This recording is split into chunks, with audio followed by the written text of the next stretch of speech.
Coming up on No Pulp, the calendar turning to May means we are ever so close to postseason lacrosse. Jaron and I will give you the rundown on who is streaking heading into Selection Sunday. And as noted baseball fans, we will head to the diamond and run the bases. Who will win the race? Stick around. Okay, I forgot to stretch out before. That's my built-in excuse regardless of who wins, though. We'll close things out with our final words. Enough said. It's No Pulp, and it starts now. Are we crazy? Again, you're going over too many times. I can't with you. When you lose those games, it's tough for those teams. Mainstream. I am ready to go to battle.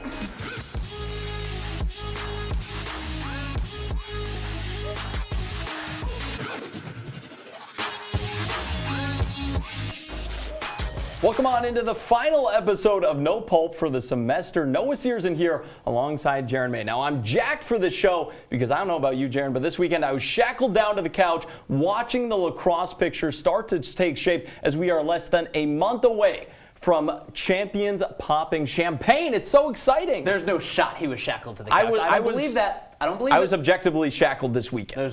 That is what happened. Sure. We're going to switch over to lacrosse, though. We're starting in the Ivy League, where the conference is, without a doubt, the most exciting conference to watch this season. As it stands now, you've got 4 teams in the top 10, but it's been kind of tough to evaluate with everybody really beating each other up. From this weekend's games, Jaron, which team impressed the most? Well, there's one specific game that stood out to me, and it was that Cornell beating Princeton. But when we look at the Ivy League bracket, looking ahead, I think that the clear favorite is Brown. I mean, They are the hottest team. They've won 5 consecutive games, 3 consecutive games that they haven't allowed their opponent to score double figures, and they have wins over all 3 of the other tournament teams. They're the most complete team. They're top 25 in offensive efficiency and top 25 in defensive efficiency. If we're talking about champagne, just like you this past weekend, I think it's going to be Brown popping the champagne at the end of the Ivy League tournament. Well, you mentioned Brown. You got to mention the goaltending. Connor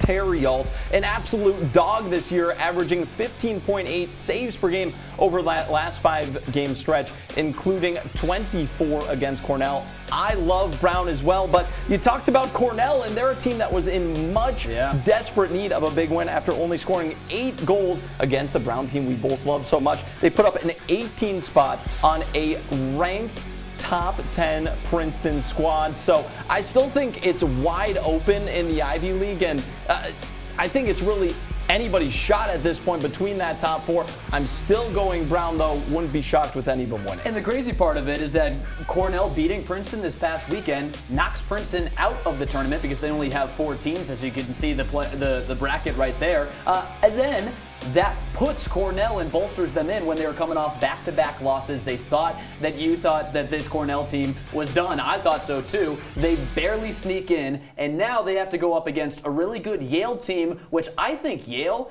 if I'm not picking Brown, Yale's my number 2 because they have the Fogo, they have the offense, and they have the defense. They can win it all too, and they've been really consistent throughout this year. I lean towards Brown because they're hotter, they have more momentum, but Yale's still a really good team. I will say with the Big Red, though, the one thing they have going in their favor, they've got the best player in the entire conference. John Piatelli has been phenomenal this year, second in the NCAA with 46 goals. And whenever you have a guy of that talent on your team, you're always within just a couple shots, a shooter's chance of winning the game. So I don't think the Big Red are the most talented squad overall, but I think they can upset anybody and ride with the best of them. I like forward. Yale. Fun fact, John Piatelli, like 5 streets over from me back home. Wow. Yeah, he's really good. He's really good, and he has a younger brother, Brian Piatelli, also on the team. That's filthy. All right, let's stay on the men's side of things, but slide over to the ACC, where Notre Dame throttled Syracuse yet again over the weekend. With the dub, the Fighting Irish became tourney eligible, but Noah, there's still a major question mark if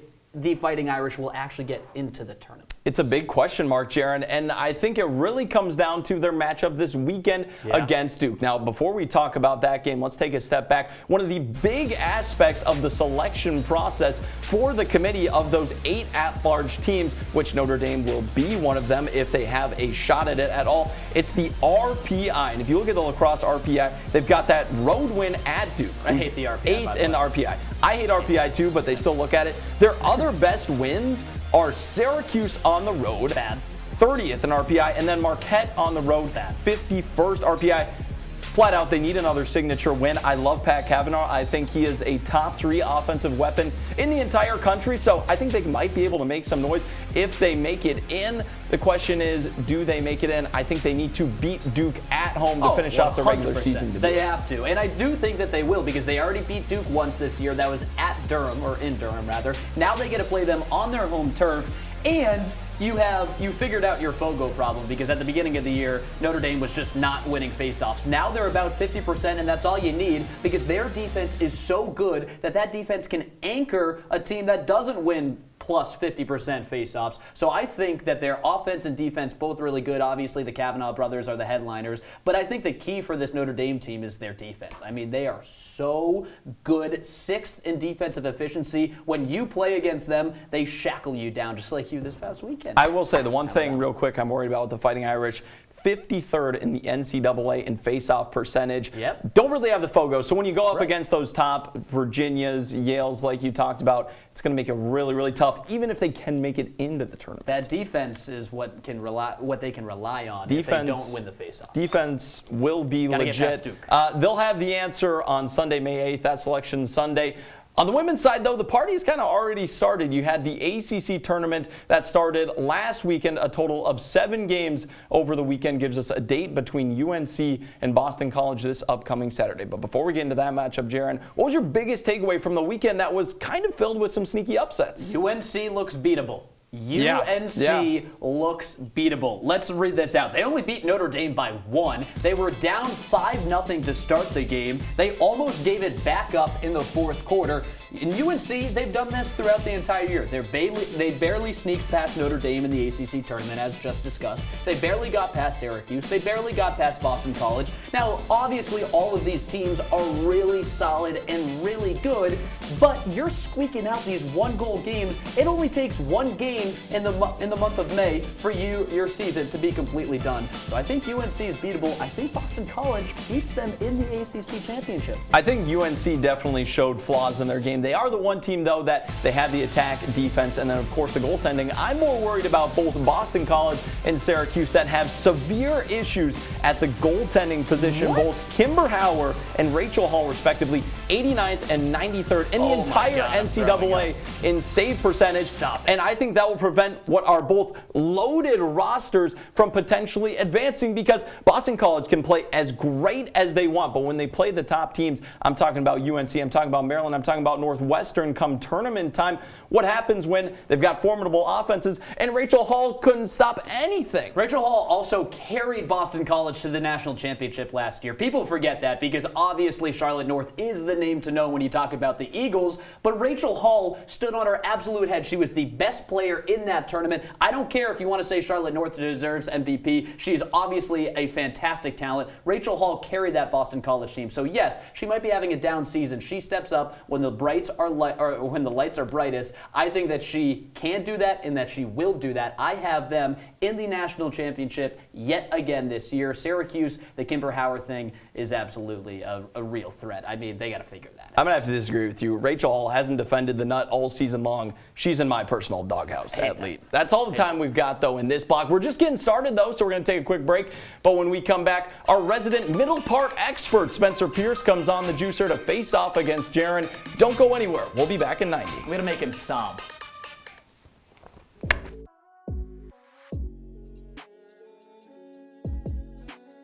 There's one thing you can never have sex without. It's not something you buy. Or something you take. In fact, there's only one way to get it. It has to be given to you, freely.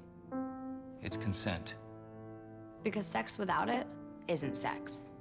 It's rape. Consent. If you don't get it, you don't get it. It's on us to stop sexual assault. Learn how and take the pledge at itsonus.com.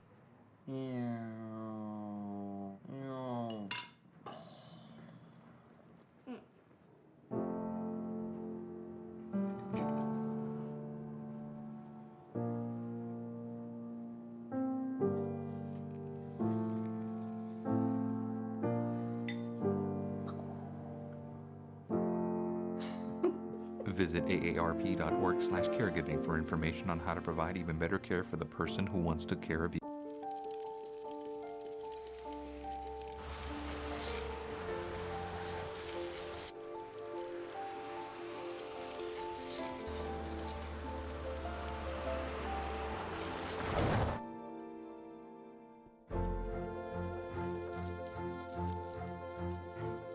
Did you know dragging chains can spark a wildfire?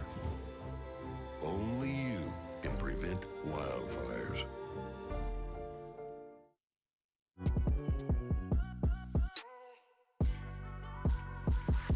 Welcome back into No Pulp, No Cierzan here alongside Jaron Main. We're now joined by Spencer Pierce. Spencer, are you ready to be juiced?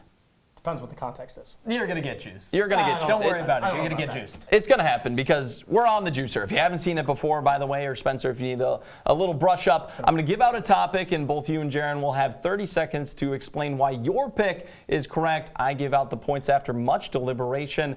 Most points wins. And since this is the last No Pulp of the year, we're going a little superlative style on this one, starting with Coach of the Year on the men's side. Jaron, we're starting with you. Your 30 seconds starts now. John Tillman of Maryland, and this is plain and simple because Maryland is the best team in the entire country. Sure, they went into the preseason poll second. Now they're undefeated. They have the best strength of record, which means that they have 4 more wins than expected heading into this season. They thought that they were only going to have 8. They have 12. They have a top 10 strength of schedule, and they have the best point differential at +9. Tillman was the unanimous choice for Big Ten Coach of the Year. He is hands down the best coach in the entire country, and he's produced 3 Big Ten all-year players.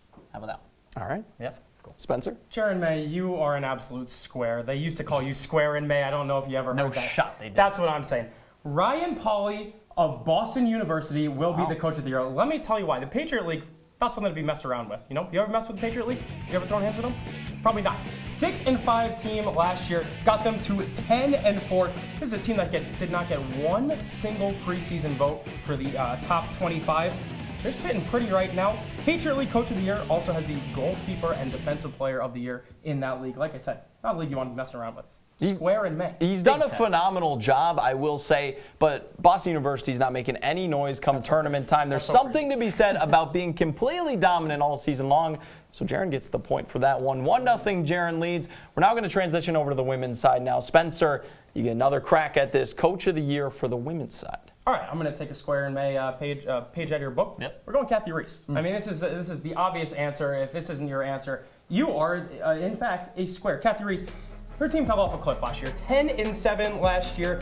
But listen, this is the coach of the decade, the coach of the 10s that we're talking about. If you think she's going down without a fight, you are absolutely wrong. 15-1 record, 7 straight get hot, stay hot. That's the name of the game. 22-1 when she won the award in 2019. And let me tell you, this year 15-1.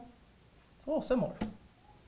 My turn? It's your turn. All right, I'm going to go Jenny Levy of North Carolina because yet again, the best coach goes to the best team. UNC has not lost all season, and they had the second hardest strength of schedule. Maryland, not even in the top 10. They have the best strength of record, again, with a +4 when they were expected to only win 13. They actually have won 17 so far, and UNC has not lost in the best conference in the entire country. You're not playing in the Big Ten, you're playing in the ACC. That is big boy country. And Jenny Levy is still winning with the Tar Heels. Guy knows where the teams are. North Carolina have been great this season. This one's going to Spencer, though. Maryland really turning it around. Tar Heels kind of had already something to build off of there. So it's now 1-1 for those keeping track at home. Now we're turning, though, to the most prestigious award in college lacrosse, the Tewaaraton, which gets given to the best men's and women's player in all of college lacrosse annually. Starting with the best men's player, Jaron, who you got? I'm going to go with Logan Wisnauskas from Maryland because, again, hands down, he is the best player on the best team. Big Ten Offensive Player of the Year. He is 3rd nationally in points per game with just under 6. Top 10 in goals per game with over 3. He's top 15 in the country in assists per game. 2 of those 3 stats, they're going to be better than the name that you just pulled out. Plus, he is the clear favorite and the clear #1 option on his team. He doesn't have a lot of help behind him. Wisnauskas is a threat anywhere. He doesn't have a lot of help on Maryland? Yeah. You want some stats? He doesn't have a help on Maryland. He has 14 more That's goals. enough. That's enough. Okay. So are you going to sassy clap me? No, I'm not. No sassy 11 clapping. more goals, 25 more points in option number 2. Spencer, you're on the clock. Go ahead. Pat Capital. You know, you heard the handsome guys at the desk talk about him. The guy just broke his own school record for points in a game at 10. He's got games of 8, 9, and 10. what is that, 27? Are we doing best player of a game or of the year? I mean, it doesn't matter. He's a good player, objectively good player. You know what? I'm not gonna lie. Got off to a bad start for the season. Happens to the best of us. Got off to a bad start in the juicer. Me, I'm tied. It's 1-1. Wisnowski's played an extra game, right? Did he not? Yeah, he's played one more. If Patty K's got 10 points again, he's 1 point shy. So you're expecting a We're 10? playing hypothetical, 10 but that's okay. I don't know that he's doing another 10-point performance, so I'm going with Jaron on this one. A little bit of a crush on Maryland so far. We've got Maryland in the awards, so maybe keep that in mind for this final one. Jaron up 2-1. The final episode of the Juicer this year, the final question. This one's worth 2 points, so Spencer, you're still in it. Tewaaraton winner on the women's side. Who you got? Listen, odds are stacked against me. It's one of Jaron May's last shows ever. I got another year. I got to go the Jaron May route. The best player on the best team in the country, that is Jamie Ortega. Let me tell you why. It's an award that obviously the best player gets, but you got to pass the eye test too, don't you, Jaron? Of course. Listen, you passed the eye test, Jaron. You're a handsome guy. Hey, thanks, but babe. not even close to the most handsome guy at this table. Maybe I'm pandering a little bit. 89 points and 33 assists for Mrs. Ortega. Ranked 6th in the nation in points per game at just over 5.5. Charlotte North turned the ball over 20 more times than Jamie Why are we Ortega. talking about Charlotte North? Because, That's weird. Listen, That's last weird. year, Calvin Cristoforo said Charlotte North's going to win. He may have been right. All right, Jaron, who you got? I'm going with Charlotte North. The Boston College. I mean, come on. She has better stats than Jamie Ortega. She is 7th in goals per game, 13th in points per game. Both of those stats are better than Ortega. Plus, she doesn't only score and pass the ball like Ortega does. She actually has to go to the draw circle, and she's top 20 in draw controls per game. She does everything.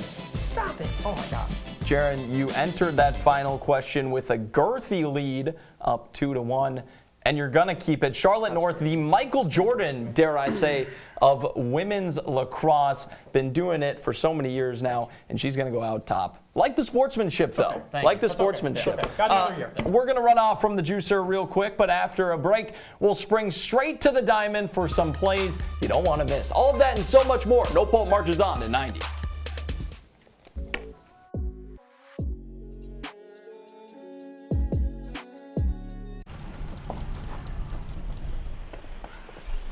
Got a quarter?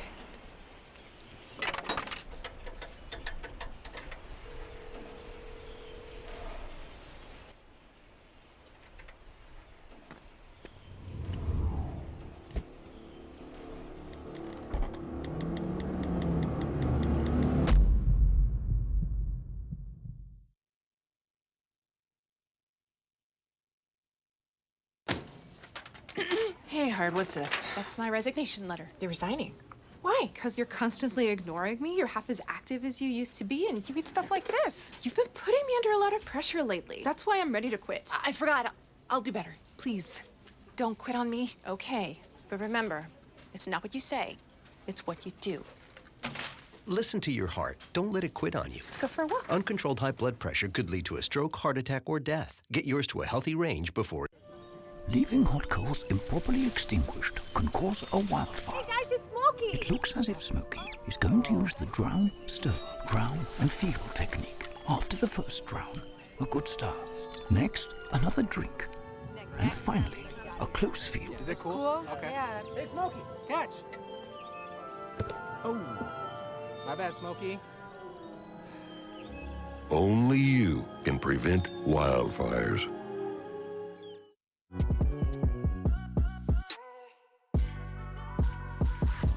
Welcome on back to No Pulp in the CitrusTV studio. I'm Jaron May, he's Noah Cierzan, and now it's time to change things up. We've had a lot of lax talk this show, but we have to give out some love to college baseball. So let's play a little game we like to call Run the Bases. It's pretty simple. We'll highlight some of the biggest moments from the past week. You ready to run?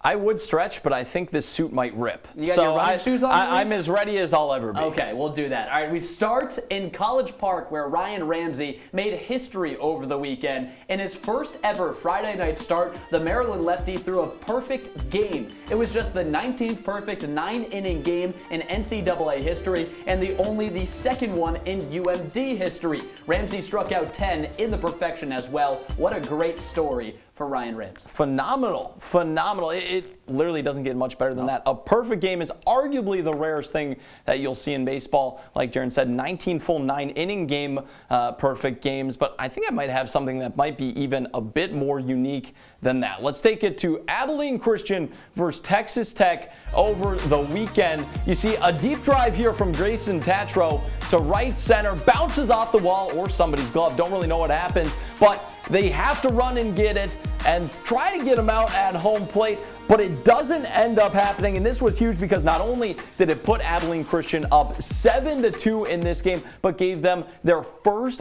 top 10 win over the Red Raiders in program history. A massive moment and an inside the park home run. Funny enough, Grand slam. That's crazy. Inside the park grand slam. Oh, funny enough, second inside the park home run for Abilene Christian this season. You did your research. I like that. All right, to the best team now in the country, Tennessee had quite the weekend against Auburn. The Volunteers went 2-1, but Friday's game stole the spotlight. If you were a fan at the game, you'd had to wait until the 7th inning for some fun. UT only scored 2 runs through the first 6 frames, but then in the next 2 innings, the Volunteers exploded for 15 runs. 15 in just 2 innings against a top 20 team, too. Absolutely crazy. I hope people didn't go home early, though. Absolutely not, because not only did they get it done with their bats, but they actually made some history over the weekend. Tennessee pitcher Ben Joyce has been lighting it up all season long, posting a .86 ERA in 21 innings pitched with 38 strikeouts. And it's really easy to say why. Do you see that ball? Did you see that ball? Barely. You might not have, because it went pretty darn fast. 105.5 miles per hour. That was slowed down. Not only is that the fastest pitch in college baseball history, it breaks the Guinness Book World Record, beating Aroldis Chapman's pitch of 105.1 miles per hour. Have a day, Ben Joyce. Do you think you could hit that? No, there's no shot not whatsoever. That. I'm not even shot gonna lie. I'm even touching that. All right, that is how you run the bases, though. But that's enough baseball talk. After the break, we are headed back to LAX. Who's making the Final Four? Noah and I give our predictions next.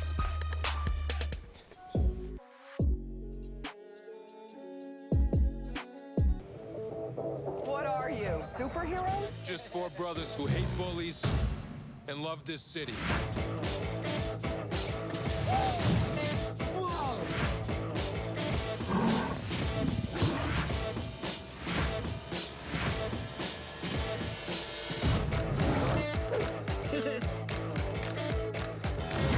Gear up, guys.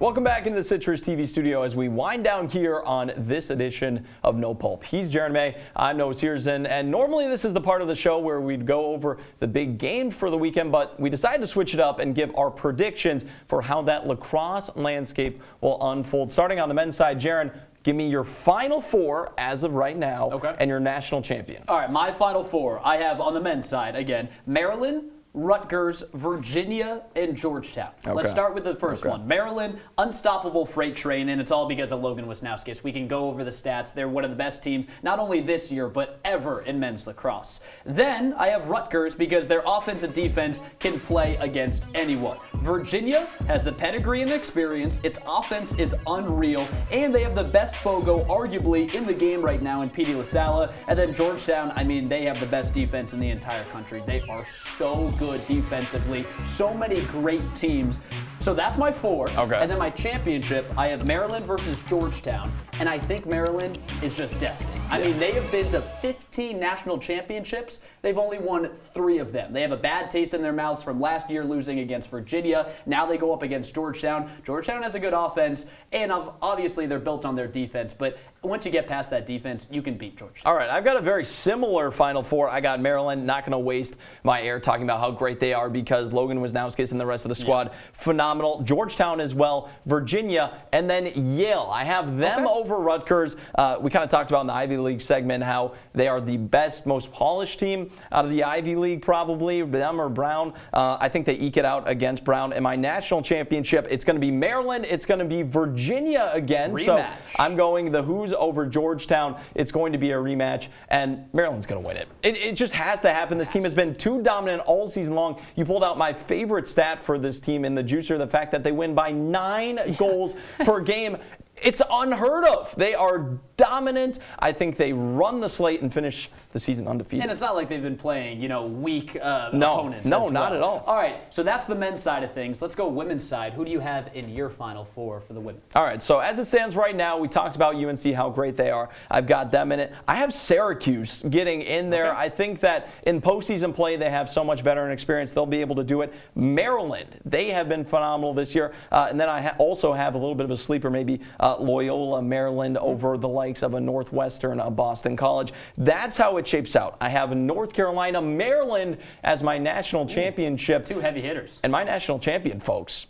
It's the Terrapins, the Maryland Terrapins. I love Maryland lacrosse this year. They only allow 7.6 goals per game. They're riding a 7-game winning streak, including a win against Northwestern. You can't beat it. Okay, so 2 Maryland wins. That's kind of crazy. All right, I'm going North Carolina because I think that they're the best team in the entire country. I'm going Boston College. I'm going Syracuse, and I'm going Northwestern. If you remember last year, that's the same exact Final Four. I do not care. That's what's going to happen. I think all 4 of those teams are playing at their best. Even though Syracuse just lost in the ACC tournament, I think that gives them the motivation that they need, and that sets them up in a really good spot in the bracket as of right now that I think that they can sneak in there. My championship, BC, UNC, give me UNC. All right, so he's got UNC, I got Maryland. Nonetheless, going to be a fun postseason of play. Now we're going to transition to our final words, though. And sometimes in life, you need to see the unimaginable to believe it, while others, well, you need to hear it. And that's exactly what happened at the University of Minnesota football spring game over the weekend. Take a listen.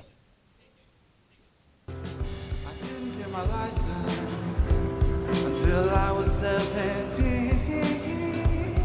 Yeah. My uncle gave me his old car. I never felt so free. Yeah.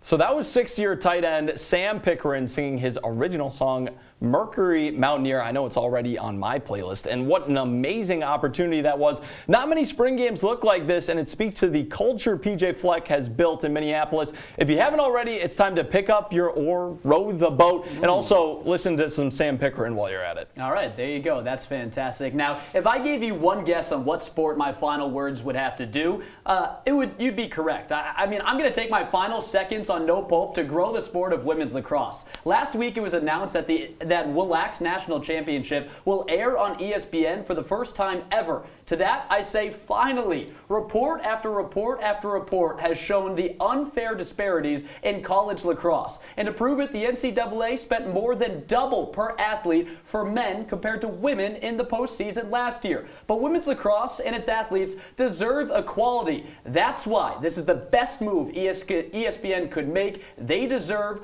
all of the recognition that they really need. I mean, this is fantastic. I felt it last year when I was at the Final Four. It's awesome.